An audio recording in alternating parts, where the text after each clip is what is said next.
దేవుడు మనతో మాట్లాడే పద్ధతులు కొన్ని రకాలు ఉన్నాయి. దేవుడు మనతో మాట్లాడే పద్ధతులు కొన్ని రకాలు ఉన్నాయి. ఆయన మాట్లాడే పద్ధతుల్లో కొన్ని రకాల్లో ఒకటి స్వప్నము ద్వారా దర్శనాన్ని ఇచ్చి మనతో మాట్లాడతాడు. కొన్నిసార్లు మనం నిద్రపోకపోయినా మోకాళ్ళ మీద ఉన్నప్పుడు మనకు దర్శనమిచ్చి ఆయన మనతో మాట్లాడతాడు. కొన్నిసార్లు తన స్వరము ద్వారా మనతో మాట్లాడతాడు. ఎందుకంటే స్వప్న దర్శనము ద్వారా భక్తులతో మాట్లాడాడు. యోసేపుతో కలలో దర్శించి మాట్లాడాడు. పాత నిబంధన యోసేపుతో కల ద్వారా మాట్లాడాడు. నూతన నిబంధన యోసేపు మరియ భర్త అయిన యోసేపుతో కూడా కల ద్వారా మాట్లాడాడు. దీనికి మీకు బైబుల్ రిఫరెన్స్లు ఉన్నాయి. అలాగే రెండోది ఏమన్నాను? దర్శనము అన్నాను. కల వేరు, దర్శనం వేరు. కలలో కనబడే దర్శనం వేరు, డైరెక్ట్గా దర్శనం వేరు. ఆ దర్శనం మీకు అపోస్తల కార్యం 10లో పేతురు పొందుతాడు. అలాగే కొర్నేలి కూడా పొందుతాడు. అపోస్తల కార్యం 10లో అది దర్శనము ద్వారా దేవుడు మాట్లాడుతున్నట్టుంది. మూడవది అన్నాను. ఏం చెప్పాను? మూడవది స్వరము ద్వారా మాట్లాడతాడు అన్నాను. సమూయేలు గ్రంథం 1వ అధ్యాయము లేదా 2వ అధ్యాయం మీరు చూడగలిగితే సమూయేలు 2వ అధ్యాయంలో సమూయేలు షిలోహులోనున్న మందిరంలో ఉన్నప్పుడు సమూయేలు సమూయేలు అని డైరెక్ట్గానే స్వరం వినిపించి దేవుడు మాట్లాడాడు.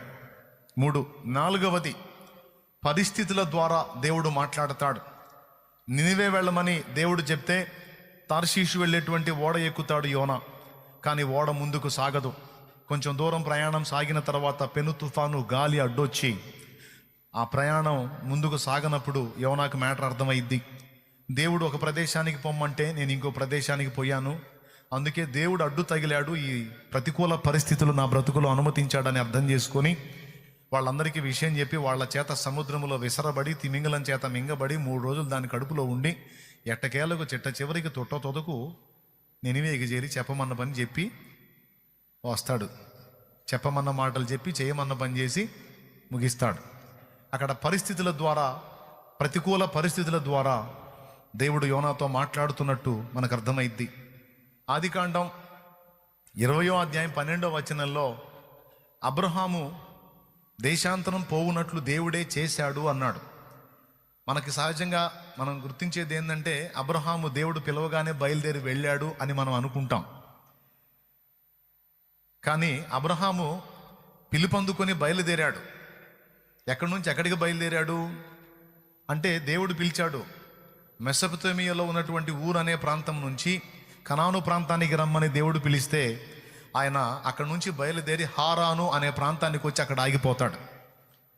ఎందుకు ఆగిపోతున్నావు అంటే ముసలివాడైన తండ్రిని కలిగి ఉండి నేను అక్కడికి వెళ్ళే పరిస్థితి లేదని మొత్తానికి ఏం సాకులు చెప్పాడో అందులో అయితే వ్రాయబడలేదు. కానీ ఒకటైతే వ్రాయబడింది అపోస్తల కార్యం 7లో. ఆ హారాన్లో దేవుడు మళ్ళా దర్శించి బయలుదేరమన్నప్పుడు అతడు బయలుదేరలేదు. అయితే తర్వాత మరి అతని తండ్రి చనిపోయిన తర్వాత బయలుదేరినట్టు మనకు కనబడిద్ది. అంటే ఏ తండ్రిని అడ్డు చెప్పాడో ఆ తండ్రిని దేవుడు తీసేసుకొని ఇప్పుడైనా బయలుదేరని అక్కడి నుంచి బయలుదేరే పరిస్థితి అబ్రహాముకు కల్పించి అక్కడి నుంచి బయలుదేరదీసి కనాను ప్రాంతానికి చేరుస్తాడు. కాబట్టి ఇక్కడ అబ్రహాముకు గతి లేని పరిస్థితిని కల్పించి అక్కడి నుంచి బయలుదేరేటట్టు దేవుడు చేశాడని అబీమెలెకు రాజుతో మరి అబ్రహాం చెప్పటం అనేది ఆదికాండం 20వ అధ్యాయము 12వ వచనంలో వ్రాయబడి ఉంది. దేవుడు నన్ను దేశాంతరం పోవునట్లు చేశాడు అన్నాడు. చేశాడు అంటే ఈయనకేనేళ్ల ఆ పరిస్థితి కల్పిస్తే సచ్చినట్టు బయలుదేరాల్సి వచ్చింది. కొంతమంది కొన్ని మాటలు దేవుడు చెప్పినప్పుడు ఒక పట్టాన లోబడరు, మొరాయిస్తారు. యోనాలాగా అబ్రహాం లాగా మొరాయించినప్పుడు ఇలాంటి గందరగోళ పరిస్థితులను దేవుడు అనుమతించి లోబరుచుకుంటాడు. ఇది దేవుని స్టైల్. కాబట్టి అందుకే చాలామందికి చెప్తా ఉంటాను, దేవుడి స్టైల్లో దేవుడు రాకముందే మర్యాదగా దేవుడు చెప్పిన స్టైల్లో నువ్వు మారని. దేవునికి స్తోత్రం కలుగును గాక. దేవుడు చెప్పిన పద్ధతిలో నువ్వు విధేయత చూపు, అప్పుడు దేవుడు తన స్టైల్లో రాడు నీ మీదికి. లేకపోతే ఆయన రూట్లో ఆయన వచ్చాడంటే నువ్వు తట్టుకోలేవని చెబుతుంటాను నేను. మన మీద దేవుని ప్రణాళిక ఉన్నప్పుడు, దేవుడు ఆ విషయాన్ని మనకు అనేక రకాలుగా మాట్లాడుతున్నప్పుడు, మనల్ని దర్శిస్తున్నప్పుడు మనం అశ్రద్ధ చేయకూడదు. చేస్తే ప్రమాదం.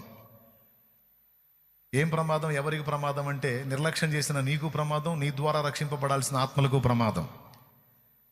కాబట్టి దేవుని పిలుపు మనకు స్పష్టంగా ఉంటే, అది ఏ విషయంలోనైనా, ఏ పని చేయమనైనా దేవుని పిలుపు మనకు స్పష్టంగా ఉంటే ఖచ్చితంగా ఆ పని చేయడానికి మనం లోబడాలి. అది మనకు క్షేమం. లేకపోతే లోబడే పరిస్థితుల్ని దేవుడు మనకు రప్పించాల్సి ఉంటుంది. Praise the lord. అదొక పద్ధతి, దేవుడు మాట్లాడే పద్ధతి. ఆరంభంలోనే ఆవలిత్తి అట్టక్కాయ జాగ్రత్తగిను స్తోత్రం చెప్పు గట్టిగా. నేను అటు చూడండి, ఎందుకంటే ఆ వివరం మీరు ఇప్పుడు చూస్తారు, అందుకని నేను చూడను. కాబట్టి జాగ్రత్తగా చురుగ్గా ఉండండి. స్తోత్రం చెప్పు గట్టిగా. ఇప్పుడు వినండి. నాలుగోది ఏం చెప్పాను? పరిస్థితుల ద్వారా మాట్లాడదు. ఐదవది ప్రవచనం ద్వారా దేవుడు మాట్లాడతాడు. బైబిల్ గ్రంథం అంతా కూడా చాలా వరకు ప్రవచనం ఉంది.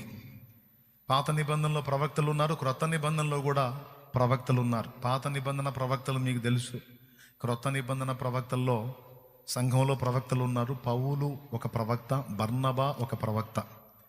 అపోస్తల కార్యం 13వ అధ్యాయం మీరు చూస్తే, సౌలు, బర్నబా అను బోధకులను ప్రవక్తలను అంతియోకయ సంఘంలో ఉన్న రాయబడి ఉంది. అలాగే అగబు అనే ఒక ప్రవక్త ఉన్నాడు. దేశమంతటా, భూలోకం అంతటా గొప్ప కరువు రాబోతుంది అని ఆయన ప్రవచిస్తాడు. అది క్లౌదియా చక్రవర్తి కాలంలో వచ్చింది అనేది అక్కడ రాయబడి ఉంటుంది అపోస్తల కార్యంలో. కాబట్టి పాత నిబంధనలో ప్రవక్తలు ఉన్నారు, క్రొత్త నిబంధనలో ప్రవక్తలు ఉన్నారు. దేవుడు ప్రవచనం ద్వారా కూడా మనుషులతో మాట్లాడినట్టు ఐదవదిగా మనం నమోదు చేసుకోవచ్చు. దానికి రెఫరెన్సెస్ కూడా అలాగే 13:1లోనే ఉంది చూడండి, సౌలు, బర్నబాను ప్రవక్తలను బోధకులు ఉన్నారని అక్కడ ఉంది చూడండి. ఓకేనా? రైట్. సౌలు ఒక ప్రవక్త, బర్నబా కూడా ఒక ప్రవక్త. జాగ్రత్తగా వినాలి. ఆరవది, ఆయన ప్రేరేపణ ద్వారా కూడా మాట్లాడతాడు. ప్రేరేపణ అంటే అప్పటిదాకా మన మనస్సులో లేనటువంటి ఒక భావన సడన్గా మన మనస్సులోకి ప్రవేశిస్తుంది.